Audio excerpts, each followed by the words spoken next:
that were experiencing very dark experiences.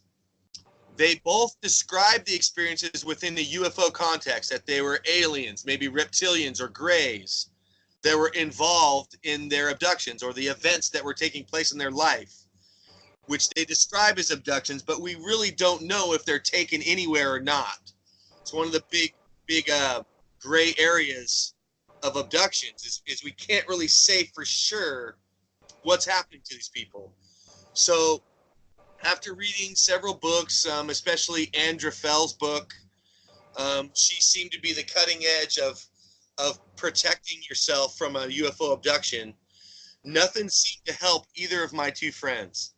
So one day, one of my friends was a lady that I was seeing here in Northern California, and one day she came into my room, and her eyes were different, and her voice had changed, and she walked with a much more of a wide gait, more like a man, and she began to chastise me and berate me in this other voice. And like I knew she had some psychological issues, maybe multiple personalities. So I didn't think too much about it at the time. But this thing that was speaking through her, and it was my first or second experience, actually in person seeing a being speak through another person to you. I'm telling you, if you've never had this experience, you'll probably be speechless too, because you have no frame of reference. Maybe you've seen this stuff on movies or TV shows, but to actually have it to you in person, I personally was speechless. So maybe there's other people that'll handle it better than I did, but I was just drinking it in, right? And so as I began to study this person, she wanted help.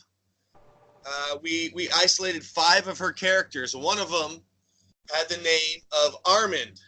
Okay, and so I didn't think anything of it at the time, but I said a little prayer to God that I needed to help these 2 women. So, God, Jesus, show me what to do, okay? TJ and Tommy, within 5 hours, let's say, I was at my weekly law study group on Wednesdays with a bunch of old guys. We meet at a local diner, and we discuss the issues of law of the day. Well, out of the blue, one of these guys, Ernie Stedman, he'll always forever be one of my best friends because of this. He comes out of left field and says, "Hey, Bret, there's this church down in Yuba City, and they had a magical battle with this top wizard, and they defeated him using the name of Christ." And I almost pulled a muscle in my neck, switching my head around to look at Ernie, and I said, "What? What are you talking about?" And he said he didn't know any more information, but that there was a seminar going on at the church that whole week, and that I should go down there the next day and check it out. And so 84-year-old Ascended Master student Harold Bauman and I found ourselves in the Church of Glad Tidings in Yuba City that next day. Within 13 hours, he and I were sitting in what I learned was a deliverance ceremony where people would come there to get their demons exorcised, okay? So I was just there as an observer, and long story short, I wound up having the matriarch of the church lay hands on me and speak in tongues in my ear. Other people had hands on me too, and they're praying for me, and I completely sweated out my long sleeve soccer jersey. And so by their tradition, some demons came out of me that day. And so I didn't really know what happened to me. I might not still know what happened to me, but something happened to me. So I started going to that church twice a year for their week-long deliverance seminars where they teach individuals how to get rid of their own demons using the name of Christ and the other 11 tools that they recommend. They have 12 tools that they use. And so this is not officially an exorcism training, because exorcism, I'm told, is strictly Catholic. And they have a slightly different set of tools, although there's some crossover for sure. But so this is a non-Catholic deliverance, which is what all the other Christians use, or similar things, and they call it deliverance. So I'm sorry, go ahead. I just want to say a few things. Everything you talk about, I've been involved all my life.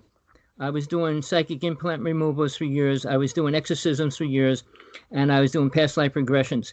I worked in all the inner worlds. I work with demons, aliens, and everything. But what I was going to say is, when you say the Catholic Church, realize they're not protected.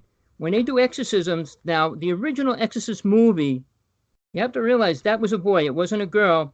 But 2 priests died trying to do the exorcisms because Jesus Christ, the name, didn't help the person. You have to know Jesus Christ to use them. I work with exorcisms, and I mean demons and everything else. They're not afraid of the word anymore. But one of the stories that was written by one of the first UFO people out of New York City, who wrote one of the first books that went public about how his son was, the son was actually abducted on a ship with the grandmother, and she screamed Jesus Christ, and they threw him back on the ground, but she had a stroke and died. But I deal with that. I have a friend who's the top exorcist in the United States right now, and he does 300 a year. The Pope wanted him to work for them. The Pope hired 1,500 people last year to do exorcism. Then they don't have to be Catholic. Because, like I said, Catholic people, just because they say the name of Jesus Christ, doesn't mean they're protected. The same as I work with demons. They don't care what you say or do. The same as like the native people use sage. People use different things to keep the demons away or bring them gifts. It works for some people. It works for some things. But alien races aren't afraid of Jesus Christ either. When they do a possession, they're not going to run away because you said Jesus Christ. I've been working with that. I kind of pulled that at because I just wanted to move forward to a greater level because exorcisms was just too mind-boggling because dealing with that is incredible at one level, but by the same token, the world is being possessed. And I go into detail. My latest book, which I don't know if you're interested or not, but it's the True Teachings of Jesus from God Realization, because I did walk with him. I was alive with him for the 2 months before he was killed. And I could go into that whole story, what he was teaching. And people say, I have people prophesizing that Lucifer is going to come here and get rid of, Jesus is going to come and get rid of Lucifer and all that. Jesus wasn't an alien. He wasn't a demon. He was a human. But he had 32 psychic abilities, which when he went through ascension, attained it. So there's multiple levels. I understand what you're saying, but I've been there. I've done it. I worked with it. I worked against it. And my brother was being abducted by an alien when I was six in a hospital. And I went over to the windows and I put my hands on the window and a ship shot right back out into space. So I'm protected from aliens, and demons I'm totally protected from. So it's the only thing I'm afraid of is the government because they're realistic on this planet. But again, I just wanted to throw that in because I've been working with these at multiple levels. I started hypnosis when I was 11 years old, started doing group hypnosis at 14. So when people say this and that, I never had training. I became a witch for 6 years. I learned about all the psychic powers. So when people talk about that, yeah, it's an incredible thing, but we can't use psychic abilities here on this planet because it would destroy it rather fast. I don't want to take up too much time, but I just wanted to throw that in because everything you're talking about, I was there. I've done it for years. I work with the people, the beings, the entities. The only thing I do want to say, aliens are different from demons. They're 2 separate entities. They come into the body different ways. No demon can stay inside the body while a person's active. They have to push the soul out of the body to work within it. I mean, that's why you'll hear different voices, but they got to come in and go out.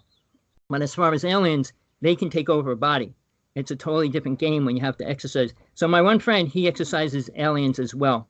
He works with alien races on the inner worlds, and then he does the exorcisms in the physical reality. But he can do it over the phone even. I won't do that. I would never do an exorcism over the phone because I want to be next to the person. But yeah, it's an incredible, dangerous world if you don't know what's happening and if you get pulled into that kind of energy. And I want to do a couple workshops on protection and all those kind of things because I feel that that's what's happening to the planet right now. And that's what's happening to the children because parents don't know how to teach their children anything about spiritual truth or any ideas of what protection really means in a spiritual realm, how we protect our spiritual body. Sorry, I just wanted to throw that in. It was a lot, but... Well, I've got to help at a psychic metaphysical fair here in, I don't have to, I want to. A friend of mine, her name is Erica Marsha Busserhain, if anybody's interested in metaphysical psychic fairs or people that do counseling. I have a book called Ace Life Coach, but I was asked to be a speaker and a counselor in her holistic health practitioners, and we have people that sell crystals and books and do psychic readings and spiritual counseling and all of that. So we're meeting at the Navarre Conference Center on June 22nd from 10 to 6. Let me get the flyer just to make sure because I'm going to turn the show back over because we're doing author Bret Lueder out of California, but I'm in Florida and Tommy's in Hawaii, and we're trying to blend some energy, I guess, would say, of all the people we know and the friends to see if they want to work in our organization or association. Right now, it's American Communications Online as the content providers. And then on Sundays, I want to do this with me and Bret and Tommy. But just real quick, June 22nd, my daughter works at the place, the venue. It's Days Inn and Suites, Navarre Conference Center, 8700 Navarre Parkway, Navarre, Florida, 32566, June 22nd, 10 a.m. to 6 p.m. And I believe it's if you want a ticket for the all day and you can want readings or want to look at crystals, or we have drummers.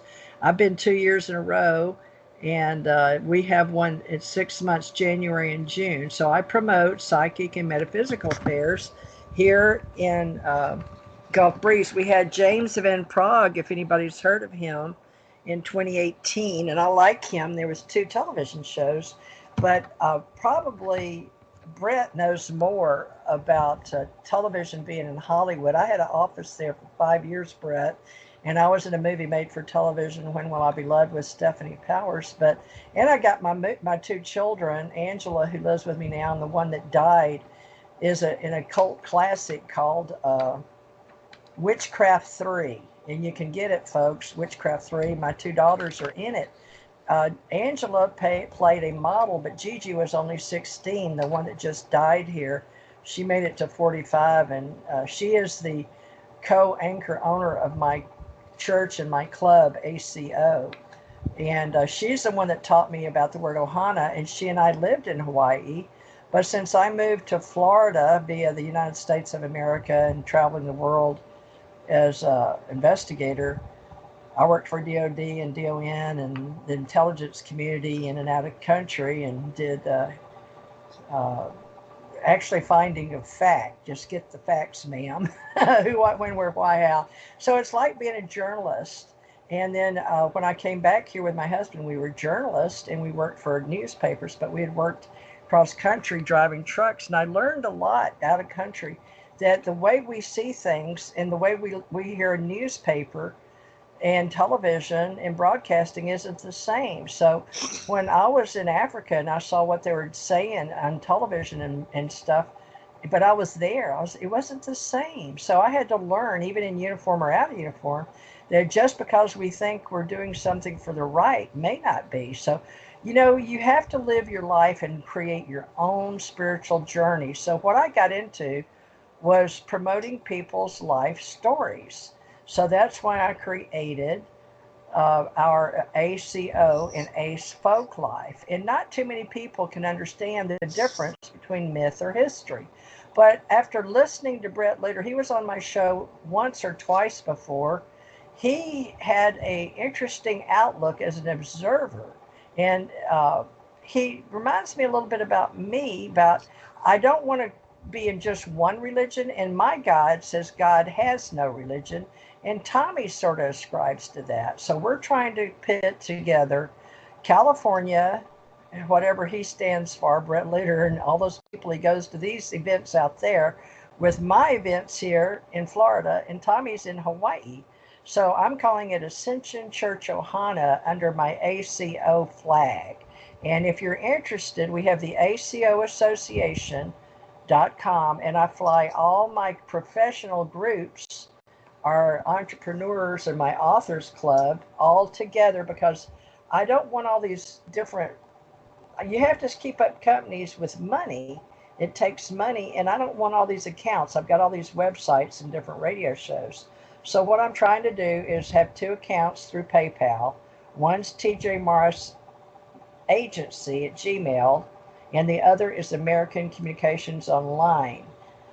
And they're both Gmails, and they go to PayPal. And then whoever donates, you can mark it for whichever Facebook club you're in or group.